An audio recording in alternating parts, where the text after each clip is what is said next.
What if the most dangerous man in the room was the one nobody noticed? The one carrying secrets, scars, and a story worth millions. Welcome to Seatown Slim Television. Sky came rushing down the winding staircase of her Orange County mansion. The loud pounding at the front door had pulled her from a deep sleep. Anyone allowed through the gates of her heavily secured estate had already been cleared by Rufus, the security guard stationed at the front entrance. Even so, something about the aggressive knocking immediately put her on edge. Grabbing a silk robe as she hurried downstairs, Sky tightened it around herself before opening the door. Standing on the other side was Julius Wright. Sky instantly regretted not taking a few extra moments to gather herself. Julius stood there smiling. "Julius," she said cautiously, "what are you doing here?" "I was in the neighborhood," he replied smoothly. "Thought I'd stop by and check on my favorite superstar." Sky frowned. "And Rufus just let you in?" Julius laughed. "Damn, Sky, you sound upset to see me." "It's not that," she replied, trying to remain calm. "I was asleep. The way you were banging on the door, I thought something was wrong." Julius studied her for a moment. "So, are you going to invite me in?" Sky knew arguing would only make matters worse. Without another word, she stepped aside. Julius walked confidently into the mansion as if he owned it. He made himself comfortable in the living room, eventually noticing a stack of books resting on the coffee table. One title immediately caught his attention: Mistaken Identity Volume 2. Julius picked it up and looked it over. "You're still reading these urban novels?" he asked. Sky folded her arms. "I like them. They take me somewhere else. Besides, some of the stories remind me of where I came from." Julius tossed the book back onto the couch. "I don't get it," he said dismissively. "Half these stories are fiction anyway." Sky sighed. "Julius, why are you really here?" Julius slowly stood. "I told you, I wanted to see you." The atmosphere in the room immediately changed. Sky recognized that look in his eyes. It was the same look she had seen countless times before. Obsession, possession, control. Julius stepped closer. "Sky, I still don't understand why you keep pushing me away." Sky looked away. "We've already had this conversation." "No," Julius replied. "You ended the conversation. There's a difference." He moved even closer. "We could have everything together, Sky. Power, influence, a future. You and me would be unstoppable." Sky took a step back. "Please don't start this again." For a brief moment, Julius said nothing. He simply stared at her. And that frightened her more than anything, because Sky knew something. Julius Wright wasn't a man accustomed to hearing the word no, and lately his obsession with her had become impossible to ignore. Something had changed, something dark. And for the first time, Sky truly wondered just how far Julius was willing to go. Sky tried her best to keep the conversation from going any further. Experience had taught her that arguing with Julius rarely ended well. "Julius, we've already talked about this," she said calmly. "Nothing has changed." Julius stared at her for several seconds. "That's the problem, Sky," he finally said. "Nothing has changed." Sky could hear the frustration in his voice. For years, Julius had always managed to get exactly what he wanted: business deals, properties, companies, people. The world had taught him that money and power could open any door. Sky was the one door that remained firmly closed, and Julius hated it. "I've done everything for you," he said, his voice low. "Everything." Sky looked at him. "I never asked you to." Julius shook his head. "That's not true. Maybe not with words, but I've protected you, guided you, made sure you had every opportunity to succeed." Sky folded her arms. "And I've always appreciated that." "But," Julius pressed. Sky sighed. "But appreciation and love aren't the same thing." The words landed harder than she intended. Julius looked away for a moment. When he turned back toward her, the charm he normally carried was gone. "You're making a mistake, Sky." "No," she said softly. "I'm making a choice." Silence filled the room. Neither of them moved. Neither of them spoke. Finally, Sky broke the tension. "I'm going upstairs to get dressed." Julius didn't answer. He simply watched her. The look in his eyes made her uncomfortable. As Sky walked toward the staircase, she could feel his eyes following her. By the time she reached the top step, her anxiety had grown. Something wasn't right. She entered her bedroom and quietly closed the door behind her. The moment she was alone, she began pacing. "What am I going to do?" she whispered to herself. She considered calling someone. Felicia, one of her friends. Anybody. She just didn't want to be alone with Julius. But it was early, and she wasn't sure who could make it over on such short notice. Frustrated, Sky sat down on the edge of her bed and buried her face in her hands. For the first time in a long time, she felt genuinely afraid. Downstairs, Julius sat alone in the living room. His eyes drifted back toward the staircase. His frustration continued to grow. In his mind, he had given Sky everything: fame, security, success. Yet somehow it still wasn't enough. And Julius Wright was a man who wasn't used to rejection. Not in business, not in life, and certainly not from the woman he believed belonged by his side. For Sky, the situation had become painfully clear. Julius wasn't simply refusing to accept her answer. He was becoming obsessed. An obsession had a way of turning dangerous. Sky sat on the edge of her bed trying to calm herself. Something wasn't right. She had known Julius for years, long enough to recognize the warning signs, and every instinct she possessed was screaming that she needed to get away from him. She stood and began pacing across the room. Maybe she should call someone. Felicia, security, anybody. She just didn't want to be alone. Frustrated and overwhelmed, Sky buried her face in her hands. A soft click suddenly broke the silence. Sky looked up. Her heart nearly stopped. Julius was standing inside her bedroom. He had quietly opened the door and stepped inside without permission. "What are you doing in here?" Sky demanded, immediately standing up. "You need to leave." Julius calmly closed the door behind him. "How much longer are you going to keep pushing me away?" he asked. "Julius, leave." "I've given you everything, Sky." "I never asked for any of it." "That's not true," Julius snapped. "I've protected you, guided you, built your career. I've done everything for you." Sky slowly moved toward the opposite side of the room, creating as much distance as possible. "And I've appreciated everything you've done," she said carefully. "But that doesn't mean I owe you my life." Julius shook his head. "You just don't understand." "No, Julius," Sky replied. "You're the one who doesn't understand." The room fell silent. Sky could see something changing behind his eyes. His frustration, his anger, his obsession. It had all merged into something frightening. "You think you can just walk away from me?" Julius asked quietly. "Julius, you're scaring me." For a brief moment, something resembling regret flashed across his face. Then it disappeared. "I've sacrificed too much for you, Sky." "No," she whispered.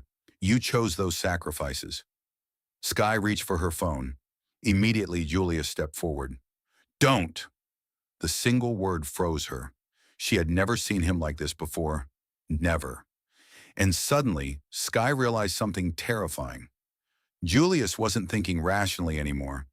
The man standing before her wasn't the polished CEO the world admired. This was a man consumed by obsession. A man who believed that because he had invested so much into her life, he somehow owned a piece of it. Sky backed away. "I need you to leave," she said again, her voice trembling. Julius stared at her for several seconds. Then in a calm voice that somehow made everything worse, he said, "You still don't know the truth, do you?" Sky frowned. "What truth?" Julius looked away. "The truth about your mother." Sky froze. Everything else suddenly disappeared. Because whatever Julius was about to say, she knew it was going to change her life forever. Sky stared at Julius in disbelief. "What truth?" she asked, her voice barely above a whisper. Julius stood silently for a moment. "The truth about your mother," he finally said. Sky's heart began to race. "My mother? What about her?" Julius slowly walked toward the window and looked out across the estate. "Everything you think you know about your childhood isn't true." Sky shook her head. "What are you talking about?" Julius turned around. "When I first met you, your mother was in serious trouble. She had gotten involved with dangerous people and found herself in a situation she couldn't control." Sky stood frozen. "No, she whispered. "You're lying." "I wish I was," Julius replied. He explained that years earlier, her mother had become involved with people who lived a very dangerous lifestyle. According to Julius, things eventually spiraled out of control. "There were threats," Julius said. "Fear. Desperation. Your mother didn't know who to trust." Sky could barely process what she was hearing. "Why are you telling me this now?"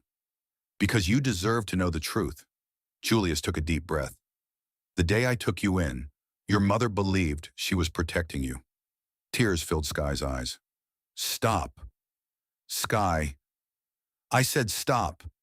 For years, Sky had carried questions about her childhood, questions that had never been answered. Now, suddenly, Julius was offering answers. But something didn't feel right. She didn't know if she should believe him, or hate him, or both. "What happened to her?" Sky finally asked. Julius looked away. "She died a few days later." Sky felt her knees weaken. Every emotion imaginable rushed through her. Pain, anger, confusion, heartbreak.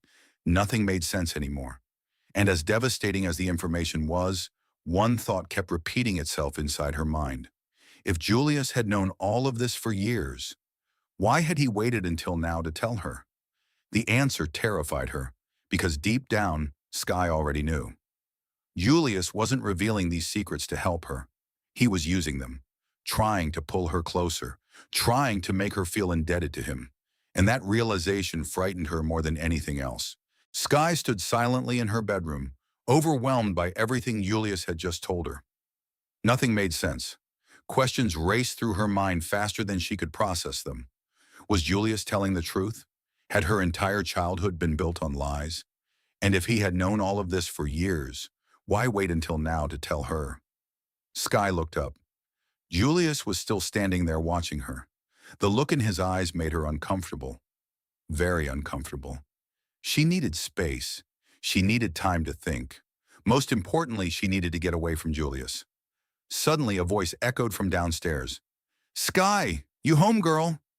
Sky immediately recognized the voice. Felicia.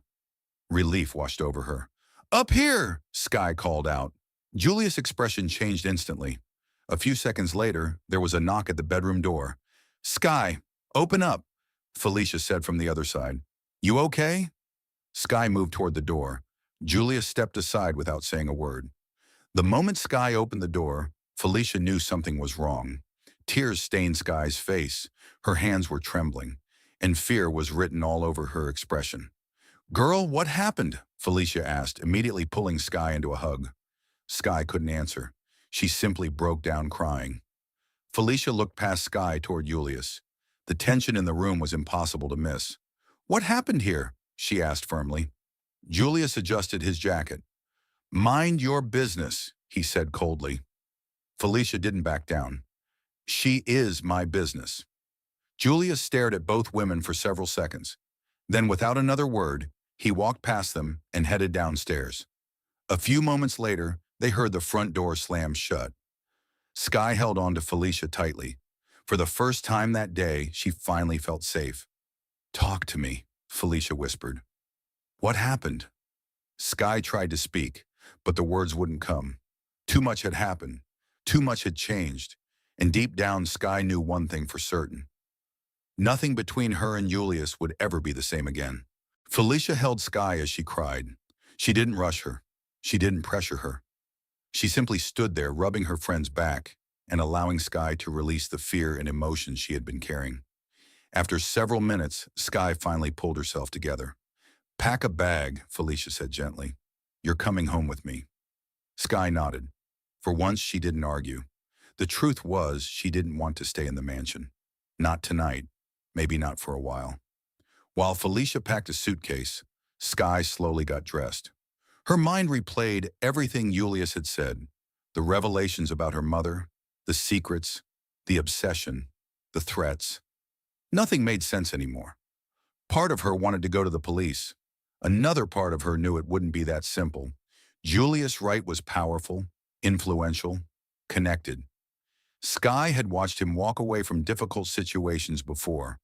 No, she needed to think. She needed a plan. More importantly, She needed to make sure she was never alone with Julius again. Ever. "You ready?" Felicia asked, closing the suitcase. Sky looked around her bedroom one last time. Almost. She walked over to her nightstand and picked up 2 books. Gangster. Standing at the scratch line. Both books had become favorites of hers after learning they were among Seatown Slim's personal favorites. Felicia smiled. "You and those books." Sky managed a small smile. "They help." Felicia grabbed the suitcase. "Come on, let's get out of here." Together, the 2 women walked downstairs and out of the mansion. As Sky climbed into Felicia's car, she looked back at the house. For years, the mansion had represented success, safety, security. Tonight, it felt like a prison. And as they drove away, Sky knew something with absolute certainty. Her life had just changed. Again. And whatever happened next, nothing would ever be the same between her and Julius Wright. Like I told you before, my books were receiving love from all over the country.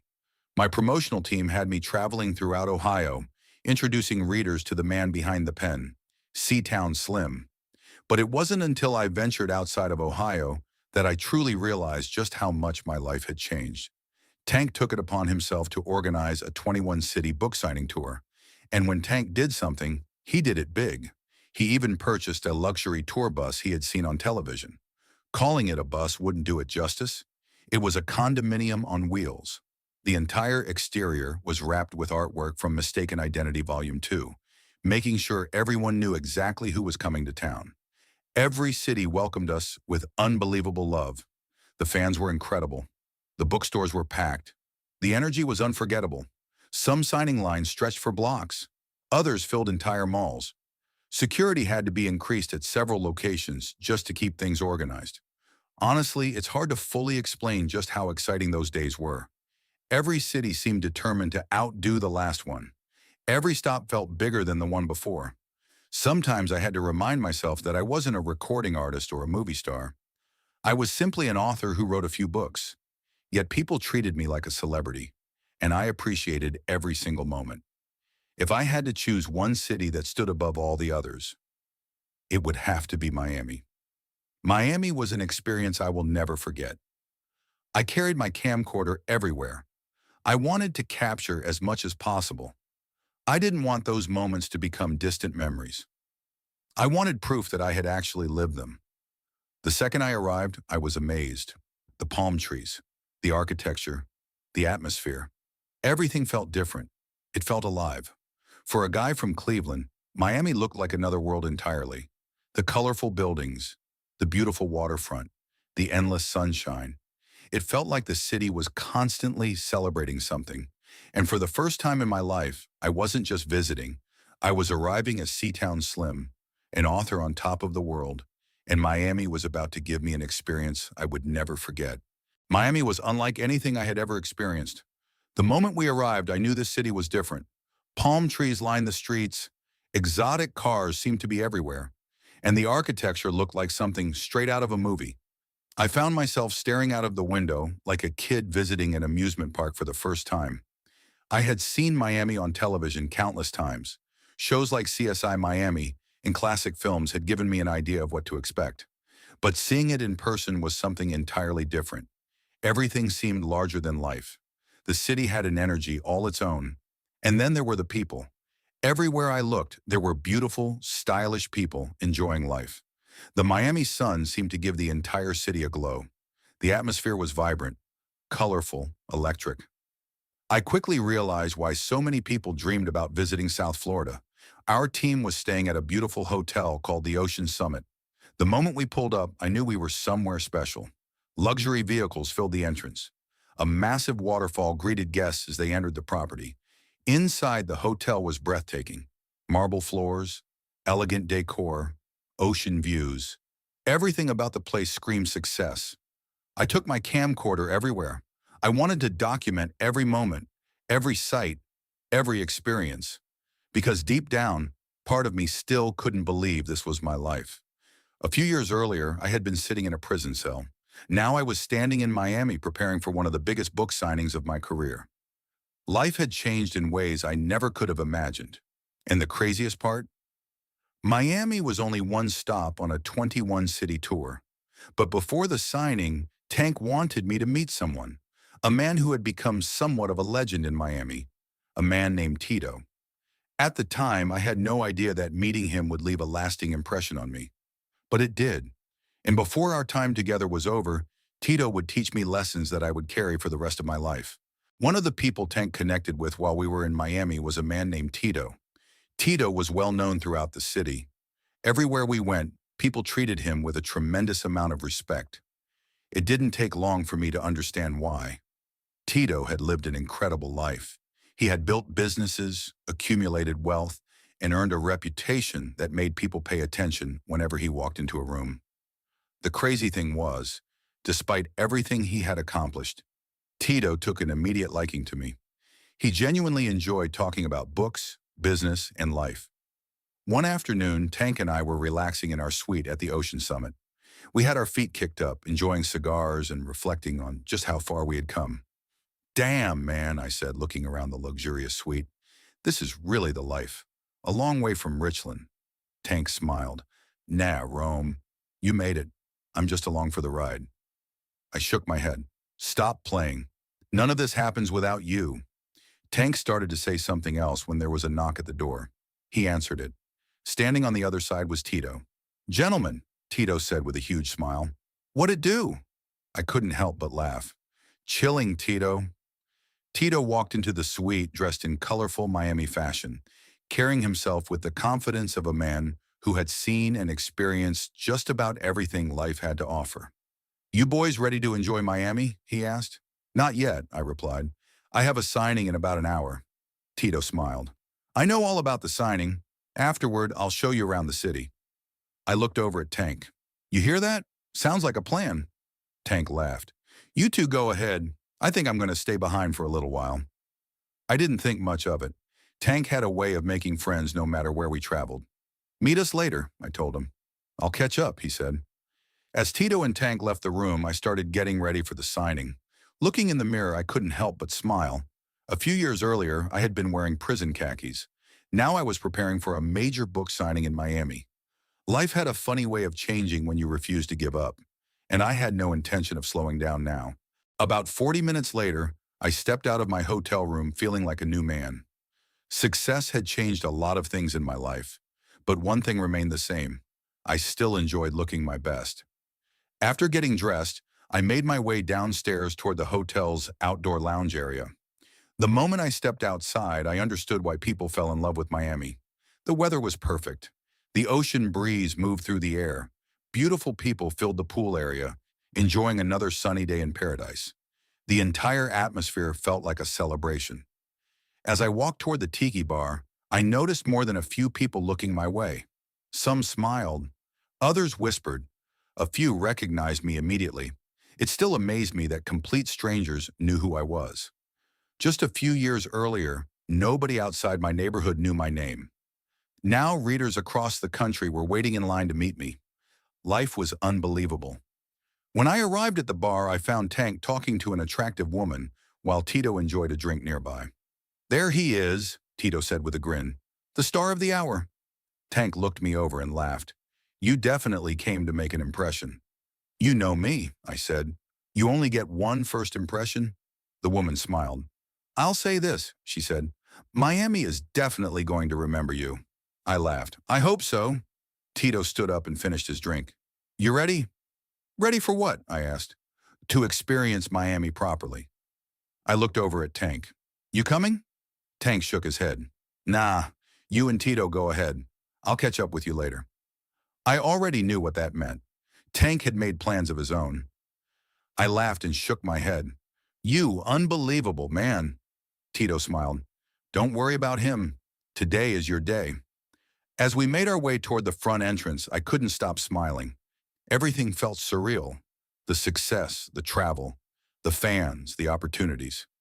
For years, I had dreamed about moments like this while sitting in a prison cell. Now I was living those dreams in one of the most exciting cities in America.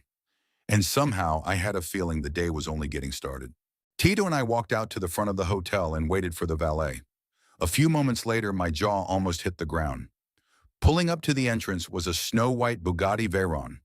I had seen pictures of exotic cars before, But standing in front of one was something completely different. The car was absolutely breathtaking. Man, I said, shaking my head, this thing is unbelievable. Tito smiled. Get in. We don't want to keep your fans waiting. I carefully settled into the passenger seat, still taking in the luxury surrounding me. As we pulled away from the hotel, a convoy of SUVs followed behind us. It looked like something straight out of a movie. I couldn't help but laugh. A few years earlier, I had been riding prison buses. Now I was riding through Miami in one of the most expensive cars in the world. Life had truly changed. Our destination was Borders Books on Biscayne Avenue. Long before we reached the store, I could see something unusual. People. Hundreds of people. The lines stretched for blocks. I stared out of the window in disbelief. All of these people are here for a book signing? I asked. Tito laughed. They're here for Seatown Slim. As soon as the convoy pulled up, the crowd erupted. People began cheering, waving, taking pictures. Security immediately moved into position. For the first time in my life, I truly understood what celebrity felt like. I stepped out of the Bugatti trying my best to remain calm. Inside, I was overwhelmed. The energy was incredible. Readers had traveled from all over Florida just to meet me. Some brought multiple copies of my books. Others simply wanted to shake my hand and tell me how much my stories meant to them. Those conversations meant everything to me, because at the end of the day, the readers made all of this possible. The signing lasted for hours. Book after book, handshake after handshake, picture after picture, and I loved every second of it. By the time it was over, my hand was exhausted, but my spirit wasn't. As I looked around at the remaining fans, I realized something. I wasn't just selling books anymore. I was building something much bigger. I was building a legacy. After the book signing, Tito decided to show me Miami from a different perspective. We drove down Ocean Drive, explored some of the city's most famous areas, and visited several exclusive spots throughout the evening. Everywhere we went, people greeted Tito with respect. It was obvious that he had built a remarkable reputation over the years. Later that night, we ended up at one of Miami's most popular clubs. The owner welcomed us personally and made sure we had everything we needed. Tito and I spent most of the night talking. Not about money, not about fame, but about life. At one point, Tito looked over at me and smiled. You know, Jerome, I have a great deal of respect for you. I nodded appreciatively. Thank you, Tito. No, he continued. I mean that. Your journey is inspiring. Most people allow difficult circumstances to define them. You didn't. I sat quietly and listened. Tito leaned back in his chair. My father built something special, he said. When he passed away, I had to step into responsibilities that most grown men couldn't handle. He paused. Life forced me to grow up very quickly. I understood exactly what he meant. Life had done the same thing to me. Tito raised his glass. Your partner told me about your story, about your struggles, about everything you endured. He pointed toward me. But what impresses me isn't what happened to you. It's what you did afterward. I sat silently. Success isn't about how many times life knocks you down, Tito continued. It's about how many times you get back up. Those words hit me hard, because they were true. Everything I had accomplished had started with a decision not to quit, a decision not to allow my circumstances to define my future. Tito smiled. You're a remarkable man, Jerome. Never forget that. I raised my glass. To friendship. Tito raised his. To friendship. We touched glasses. As I sat there in Miami surrounded by success, friendship, and opportunity, I couldn't help but reflect on the journey. Less than a decade earlier, I had been sitting in a prison cell wondering if my life was over. Now I was living a dream I never imagined possible, and somehow I knew this was only the beginning. Some stories end, but the real ones leave questions unanswered. If this chapter pulled you in, like, subscribe, and share, because the next move changes everything. Until next time, welcome to the world of Seatown Slim Television.